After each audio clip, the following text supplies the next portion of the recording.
মেরাজের কিছু কথা আলোচনা হবে। মেরাজ সম্বন্ধে আমার দিনের নবীজি মেরাজে গিয়ে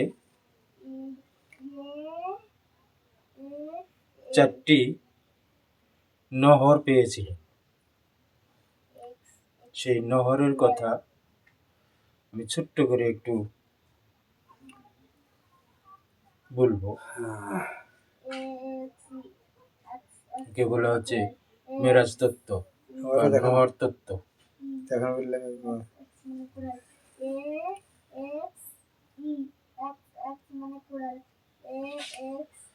যখন নবীজি মেরাজে গেলেন, মেরাজে যাওয়ার পর যখন আল্লাহর সঙ্গে দিদার হলো, সাক্ষাৎ হলো, তখন উনি নবীজি আল্লাহর কাছে আত্তাহিয়াতু লিয়ে গেলেন। আর আল্লাহ বললেন যে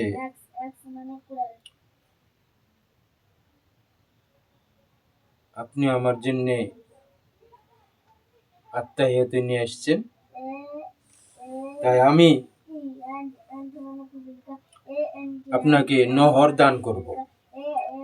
নহর দান করলাম। এই নহর আপনি দেখেন।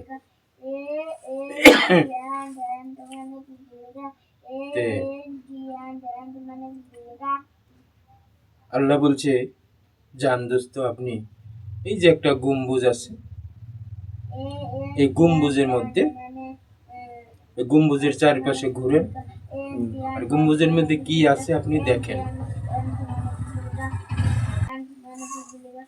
এই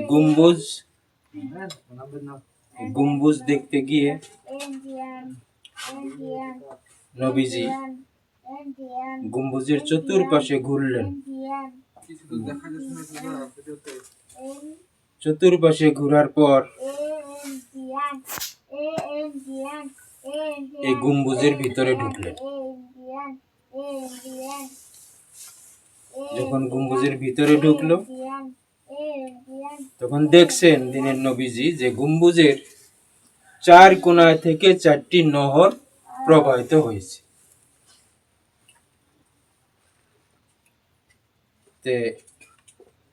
এই 4 কোণা থেকে 4টি নহর যখন প্রবাহিত হলো, প্রথম নহর নবীজি দেখছেন যে প্রথম নহর বিস্মি হতে প্রথম নহর কাউসার নহর প্রবাহিত হয়। এই কাউসার নহর বিস্মি হতে কাউসার নহর।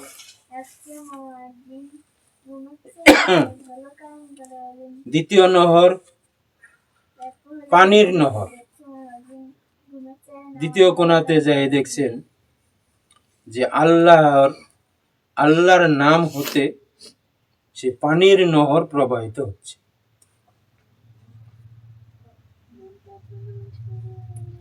তারপর উনি দ্বিতীয় কোণায় থেকে আসি তৃতীয় কর্নারে আসলো। তৃতীয় কর্নারে এসে দেখছেন যে মধুর নহর, সেই মধুর নহর প্রবাহিত হচ্ছে রহমানের, আল্লাহর নাম রহমানুর রাহিম, এই রহমানের মিম থেকে এই মধুর নহর প্রবাহিত হচ্ছে।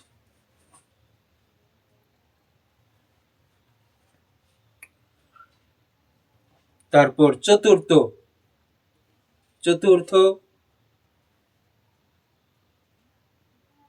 নহর প্রবাহিত হলো। সেখানে আল্লাহ পাকের রহিম নামের মিম হতে সরাবন্ত হুরা নহর প্রবাহিত হয়।